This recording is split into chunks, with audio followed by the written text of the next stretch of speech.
I've called today's lecture the Feel-Good Factor because what I want to do is explore archaeology, volunteering and well-being, looking at case studies from the UK and Europe, really as an inspiration for us all to think and recognise what archaeology can achieve. I first got interested in the social impact of archaeology, I think really many years ago, in the second ever year of the second series of Time Team back in 1994, when we were recording some excavations up in Sunderland in northeastern England in a very deprived area, excavating around this castle gatehouse, and two lads turned up who'd been excluded from school for fighting, I think, and we got them involved in the geophysics initially, and they stuck around for the whole of the 3 days. They became very much the sort of guardians of the site for us. And over those 3 days, rather than just two young lads being around, we had dozens and then scores and then hundreds of people turning up to see what was going on. There was a sense of festivity developed. Ice cream van turned up. There was a tournament in the afternoon we'd arranged, and a real sense of the potential that landscape had, which then developed into a lottery bid, which has now helped transform that place. I wasn't really able to capitalise on this interest beyond Time Team very much for a few years. But in 2005, after I'd left Time Team, I set up a project called the Higher Education Field Academy from the University of Cambridge. The aim of that was to raise young people's educational aspirations through getting them involved in archaeological excavation. The discoveries they were making advanced knowledge of the rural settlements they were excavating in. But what we were really interested in was the social impact over the 14 years that the project ran for. We ran more than 130 of these field academies, more than 7,000 students. 84% of them in feedback said they felt more positive about going to university after having done this, and more than 80% felt it had helped them develop transferable skills. And you can see tables of those skills in the slide here: verbal communication, structured working, creative thinking, reflective learning, effort and persistence, and team working, all broken down into numerous subcategories. We'd worked with the OCR exam board to elicit these. But what was also really striking was the sheer enjoyment that the young people got out of taking part. And as the work at Cambridge developed, we got more involved as well in community projects involving members of the public other than secondary school pupils in excavations. One example of these in 2013 was at Clare Castle in Suffolk, where we had more than 100 people were involved in excavations on this medieval Motte Bailey castle. And again, we made important discoveries about the relationship between the castle and the town, and indeed the cemetery that had reputedly been thought to have been there, and which we showed to be present. But what we also got again was that very strong feeling of the impact that it had on people. The feedback, as you can see, nearly everybody rated the experience overall as excellent. But what we also got was the more anecdotal evidence from the written-in comments on the feedback too. You can see some of these: good for the body and mind, everyone should go on a dig, it's so much fun, you learn new and exciting things, and again, fun coming up again and again in the comments. If you love history, meeting people, being outdoors, giving us a sense of what people were getting out of this experience. And the idea that even just listening to everyone's theories, even if they change throughout the dig, is what people enjoyed being part of. Everyone sharing the enjoyment, but also the interest of the experience. And so when I moved to the University of Lincoln in 2015, which is where I've been since then, and had the opportunity to step back a little bit and look in more detail at these impacts, what I was really interested in was looking at that question of the well-being impact of archaeological participation.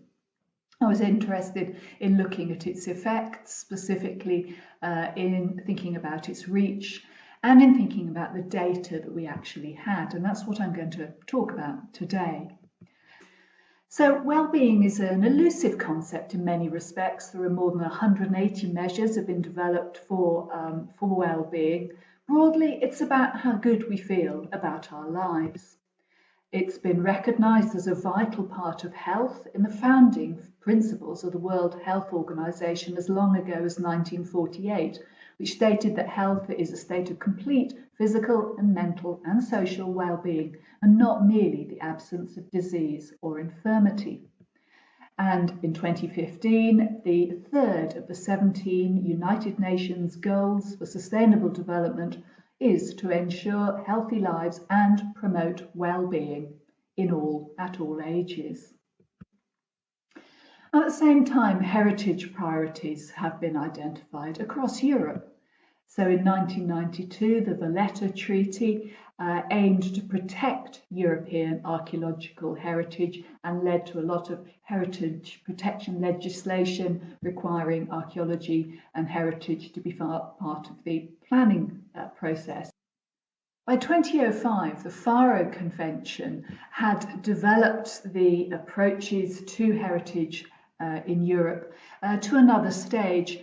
Here it was aiming both to protect cultural heritage and to increase the rights of citizens to access and participate in that heritage. So Article 4 here states that everyone has the right to benefit from the cultural heritage and to contribute towards its enrichment. And then the reissue just last year of the Strategic Research Agenda for innovation as well, for cultural heritage and global change. One of those 7 key principles was that public and community engagement, as well as participative approaches, should be at the core of activities. And in fact, that new Strategic Research and Innovation Agenda actually includes a picture from one of the projects I'm going to be talking about today. In the UK, well-being and heritage are both things that have a lot spent on them.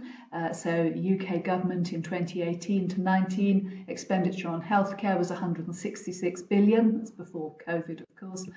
And in that same year, heritage contributed an estimated 37 billion to the UK economy, again before COVID. In England in 2016, heritage projects attracted 616,000 volunteers. That's 1.5% nearly of the entire adult population and 5.7% of the volunteer workforce. There's a lot of people volunteering in heritage in the UK. And accordingly, there's been a lot of research has been done on to try and understand what is the relationship between heritage and well-being in people who connect with that. So the What Works Centre for Wellbeing has looked at the relationship, the impact of historic places and assets on community wellbeing in a scoping review in 2019. Historic England have done research into heritage at risk volunteering and wellbeing, surveying staff members about the possible relationship between volunteering and wellbeing. And more recently in 2020, there have been further reports. The Heritage Alliance have done a big report looking at a range of different projects to identify and try and understand the relationship between heritage, health and well-being. And SQW did a survey for Historic England again, looking at social prescribing and the potential of Historic England to deliver activities that might be suitable for social prescribing for people who need identified help with well-being and whether that could be achieved through heritage. And so we have a lot of information has come out of these. We have information about the sort of processes through volunteering, through participation, the mechanisms through sharing, the healing that it offers through therapy, the impact of place and belonging, and the impact of environment and experiencing through some of Historic England's research. And through the Heritage Alliance research, they have linked the 5 key areas of well-being: connecting with others, being active, taking notice, keeping learning, and giving, again, to participation in heritage. So we have information about the relationship between heritage and well-being, but there are still a lot of questions remain about the specific nature of the well-being effects of connecting with heritage, of the reach beyond the convention, typically more affluent, more middle class and older and a population and the effects really in the UK, which is where most of the data is coming from. And also questions about that data, which is often quite small scale and quite limited. So I'm going to talk then just about the impact between archaeology and well-being. Again, look at those questions of effects, of reach, of data. Because participation in archaeological fieldwork should really have a positive impact on well-being, because it can, in theory, involve all of those 5 recognised steps to well-being. And these are presented on our NHS website. So connect with other people, be physically active, learn new skills, give, contribute, and focus on the moment, mindfulness as that's often called. And we see these 5 steps recurring again and again ever since the NEF survey in 2008 first sort of elicited these. First case study I'm going to look at is one which tackled to some extent that issue of reach beyond the sort of typical older, more affluent cohorts that tend to get involved in community archaeology.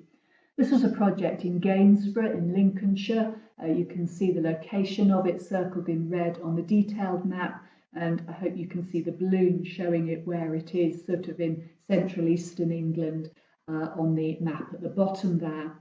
And you can see, perhaps if you can see in enough detail on your computer screen, that this is one of the most deprived regions in England in 2019 when the last survey was done. It's actually one of the most 10% most deprived neighbourhoods at that time. And it's very different from Clare, where that community excavation I showed you a minute ago took part, which was actually in one of the least deprived neighbourhoods. So in Gainsborough, we were working on the Middlefield Lane estate. It's a post-war social housing estate that was designed with open green spaces and a pedestrianised layout to offer a healthy environment as a replacement to the high-density back-to-back housing that had built up in many of the industrial cities of the Midlands and the North. The community excavation involved residents of the estate digging on those pedestrianised green spaces, as you can see here. Again, they made important archaeological discoveries, very different to the discoveries at Clare or in the villages that we've done the test fitting in with the Higher Education Field Academy students.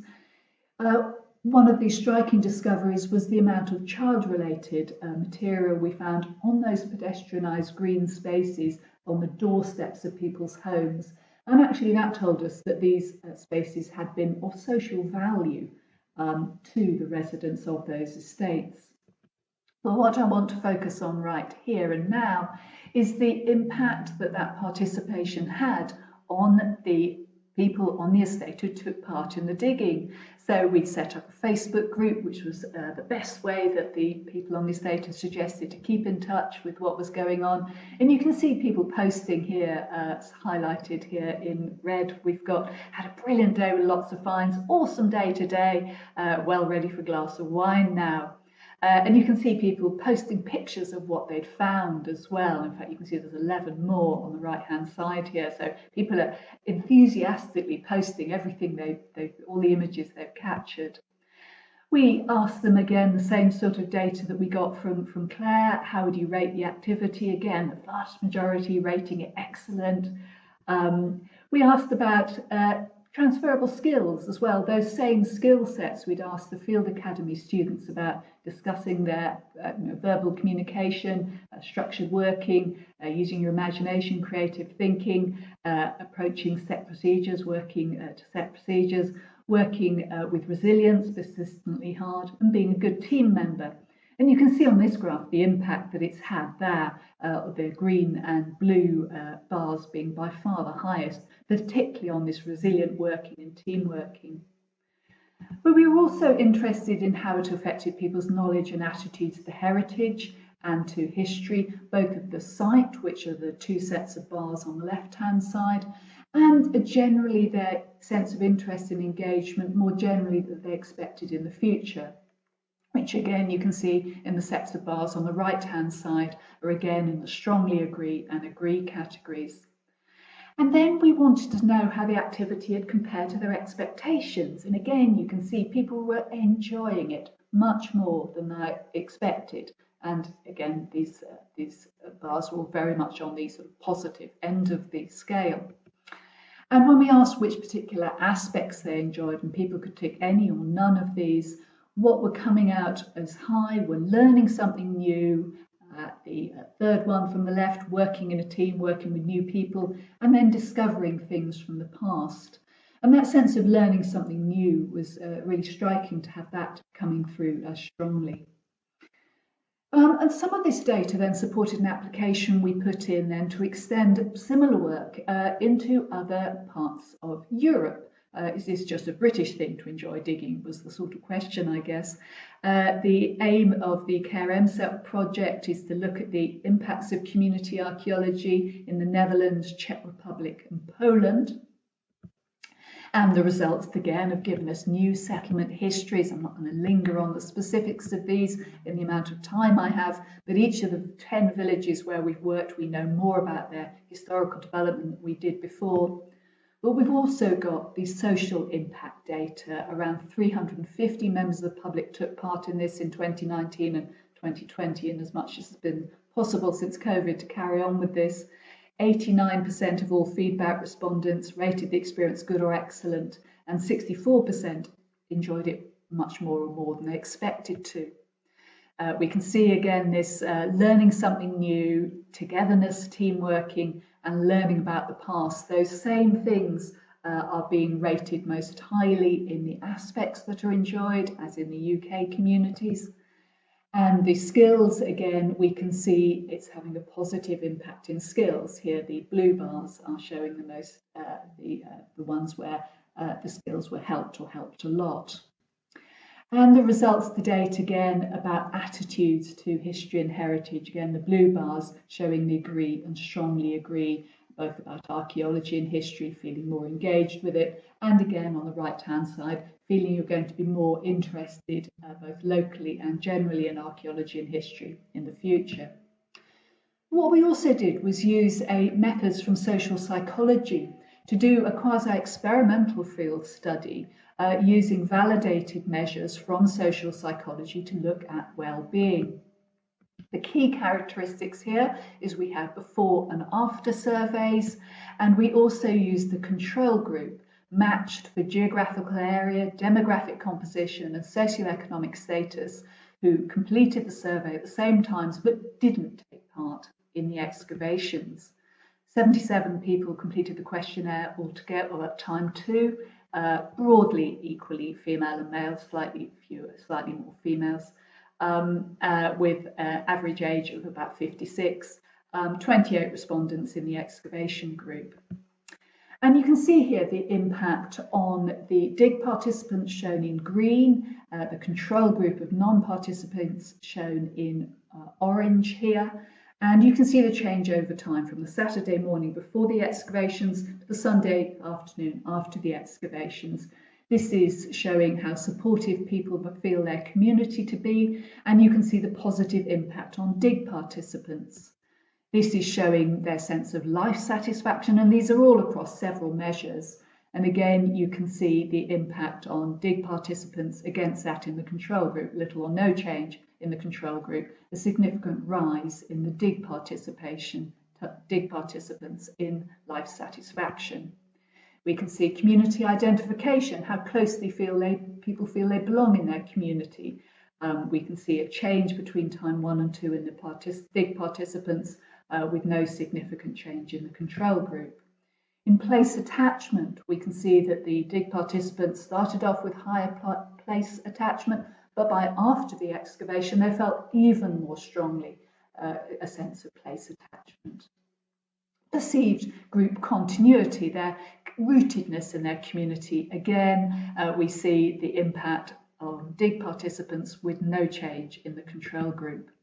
And in positive emotions, again, we see a positive change in the dig participants and little or no change in the control group.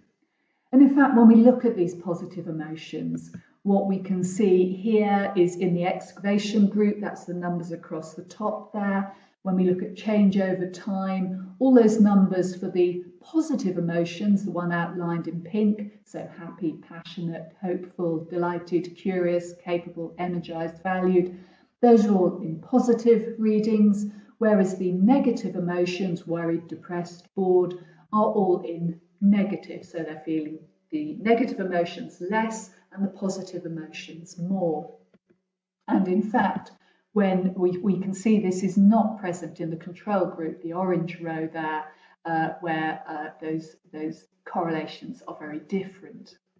And what we can also see when we compare the differences between the excavation and control group responses, we can see the greatest impacts, which are the ones outlined in black here. The biggest change, if you like, we can see are in that the excavation participants are feeling more passionate, hopeful, energized and valued, and less depressed and bored by the end of Sunday afternoon when compared with the control group.